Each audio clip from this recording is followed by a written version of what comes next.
जे आंदोलन पूरे nation wide होगा उनके रेजिग्नेशन के।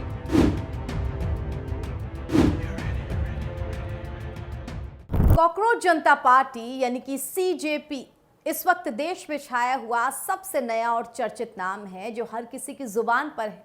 जो नहीं जानते वो जानना चाहते हैं कि आखिर ये कॉकरोच जनता पार्टी है क्या, और जो इसके साथ खड़े हैं वो दिल्ली से लेकर जंतर मंतर तक वर्तमान सत्ता का पुरजोर तरीके से विरोध करने में लगे हैं।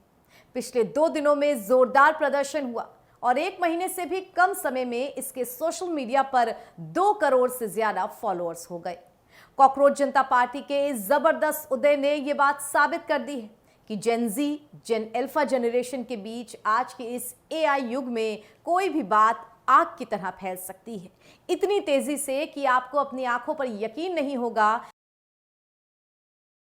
कि एक मुद्दा बिखरी हुई उंगलियों को कैसे मुट्ठी बनाकर बांध सकता है। लाख रोकने की कोशिश की गई, कई बार सोशल मीडिया अकाउंट बंद करने की भी शिकायत आई, मगर कॉकरोच इज बैक नाम से तुरंत वापसी भी हो गई। ये हजारों की भीड़, ये इकट्ठे हुए युवाओं के नारे बताने के लिए काफी हैं कि कुछ तो कमी है हमारे सिस्टम में, जिसके खिलाफ ये गुस्सा निकल रहा है। धर्मेंद्र प्रधान इस्तीफा दो, इस्तीफा दो, इस्तीफा दो। तानाशाही नहीं चलेगी, नहीं चलेगी, नहीं चलेगी। तानाशाही नहीं चलेगी, नहीं चलेगी, नहीं चलेगी। धर्मेंद्र प्रधान इस्तीफा दो, इस्तीफा दो, इस्तीफा दो। फिलहाल प्रदर्शनकारियों ने एक आवाज में केंद्रीय शिक्षा मंत्री धर्मेंद्र प्रधान के इस्तीफे की मांग कर डाली है और कॉकरोच जनता पार्टी ने इसके लिए सरकार को 1 सप्ताह का अल्टीमेटम भी दे दिया है, यानी कि टाइम ऑफ 1 वीक। अब इन सब के बीच सवाल यह है कि सीजेपी के लिए आगे की राह होगी क्या। मीडिया से निकलकर सड़कों तक तो पहुंच गए, सरकार को हिलाने का दम भी आ गया, मगर अब आगे क्या? क्योंकि किसी भी देश को चलाने के लिए एक सिस्टमैटिक नजरिया, एक डिसिप्लिन होना बहुत ज्यादा जरूरी होता है। भले ही राजनीतिक जानकार इस आंदोलन को अभी इमैच्योर और बेतरतीब बताते हो, जिसके पास कोई दिशा नहीं है, कोई अनुभव नहीं है, मगर इन सब के बावजूद कॉकरोच जनता पार्टी के पास युवाओं के रूप में वो शक्ति जरूर है, जो अगर एकजुट हो जाती है तो बड़ी से बड़ी ताकत को हिलाने का बूता रखती है। लेकिन क्या ये छात्र और युवा आंदोलन भारतीय राजनीति में नया विकल्प बनने का बूता रखता है? तो इसका जवाब हाँ और ना दोनों में हो सकता है। इतिहास गवाह है कि दुनिया में ऐसी बड़ी बड़ी क्रांतियां हुई जिन्होंने देश की सत्ता हिला दी। ज्यादा पीछे नहीं, भारत में ही 2011 में दिल्ली के जंतर मंतर और रामलीला मैदान की तस्वीरें याद कर लीजिए, जब अन्ना आंदोलन हुआ था और इस आंदोलन से निकले अरविंद केजरीवाल और उनकी आम आदमी पार्टी दिल्ली की सत्ता पर काबिज हुई, नेशनल पार्टी बन गई। उस आंदोलन को देश भर से लाखों लोगों का समर्थन मिला था, ज्यादातर युवाओं का। यानी अगर सही दिशा और किसी अनुभवी व्यक्ति का साथ मिल जाए तो ये आंदोलन चमक भी सकता है, वरना ऐसे आंदोलन अपनी राह से भटक कर पल भर में किसी पानी के बुलबुले की तरह खत्म हो जाते हैं। इसमें कोई बड़ी बात नहीं होती। आइए अब यह भी जान लेते हैं कि कॉकरोच जनता पार्टी की तरफ अभी कौन कौन सी राजनीतिक पार्टियों या बड़े नेताओं ने अपना सॉफ्ट कॉर्नर दिखाया है। उत्तर प्रदेश के पूर्व मुख्यमंत्री और समाजवादी पार्टी के राष्ट्रीय अध्यक्ष अखिलेश यादव ने कॉकरोच जनता पार्टी के दिल्ली के जंतर मंतर पर हुए प्रदर्शन को लेकर अपनी बात रखी है।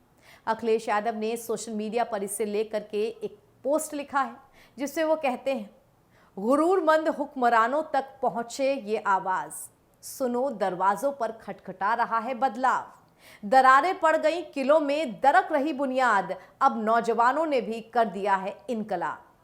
अखिलेश यादव ने इस पोस्ट में आगे लिखा है, जहरीली साजिशों से तब तक ना निजात मिल पाएगी जब तक केवल शाख पर उंगली उठाई जाएगी और सिर्फ वो शाख हटाई जाएगी। असली आज़ादी, तरक्की और इंसाफ तब मिलेगा जब इस गुनाह का असली तना और जमीन के अंदर छुपी गहरी दीमक की जड़ उखाड़ी जाएगी। अखिलेश यादव ने अपनी इस पोस्ट के साथ एक पिक्चर भी शेयर की है, जिसमें सीजेपी के संस्थापक अभिजीत दीपके और लद्दाख के प्रसिद्ध इंजीनियर, शिक्षा सुधारक और पर्यावरण कार्यकर्ता सोनम वांगचुक नजर आ रहे हैं। सोनम वांगचुक भी अपने आप में बड़ा नाम है और उनके नेतृत्व में भी लद्दाख में युवाओं का एक बड़ा आंदोलन हुआ था, जिसके बाद सोनम वांगचुक को जेल भी जाना पड़ा था। सोनम वांगचुक भी जंतर मंतर पर पहुंचे थे। उन्होंने भी युवाओं के बीच अपनी बात को उठाया था। साफ तौर पे दिखा था कि वो कॉकरोच जनता पार्टी के साथ खड़े हैं। अब जंतर मंतर पे प्रदर्शन के बाद अभिजीत दीपके का कहना है कि हम पीछे नहीं हटेंगे। तो आज का हमारा जो प्रोटेस्ट था वो काफ़ी सक्सेसफुल हुआ है और उसमें कम से कम 6 से 7 हज़ार लोग आए हुए थे और आगे ये आंदोलन अब पूरे देश भर में बढ़ेगा और जब तक धर्मेंद्र प्रधान रिजाइन नहीं करते हम पीछे नहीं हटेंगे। ये आंदोलन पूरे नेशन वाइड होगा उनके रेजिग्नेशन तक। Thank you. Cockroach Janata party के बैनर तले जो विरोध प्रदर्शन हुआ उसमें जिन मुख्य मांगों को उठाया गया, आइए आपको वो भी बता देते हैं। इन मांगों में शिक्षा को बेहतर तरीके से डिजिटल किया जाए, मणिपुर में सामान्य शैक्षणिक व्यवस्था बहाल की जाए और सबसे मुख्य मांग कि प्रतियोगी परीक्षाओं में निष्पक्षता हो। साथ ही छात्रों और अभिभावकों से जुड़े मुद्दों पर ध्यान देना तथा छात्रों के मानसिक स्वास्थ्य के प्रति सतर्कता और जवाबदेही भी कॉकरोच जनता पार्टी के बड़े मुद्दों में शामिल है। तो अब देखना दिलचस्प होगा कि कॉकरोच जनता पार्टी का यह आंदोलन किस बिंदु तक पहुंच पाता है। क्या इस बड़े आंदोलन से भारत में कोई क्रांति आ पाती है? क्या युवाओं को कोई दिशा मिल पाती है? देखना दिलचस्प होगा और जो भी होगा उसे हम आप तक जरूर पहुंचाएंगे। फिलहाल हमारी इस खबर में इतना ही। देश दुनिया की तमाम खबरों के लिए जुड़े रहिए हेडलाइंस फोकस न्यूज के साथ। नमस्कार।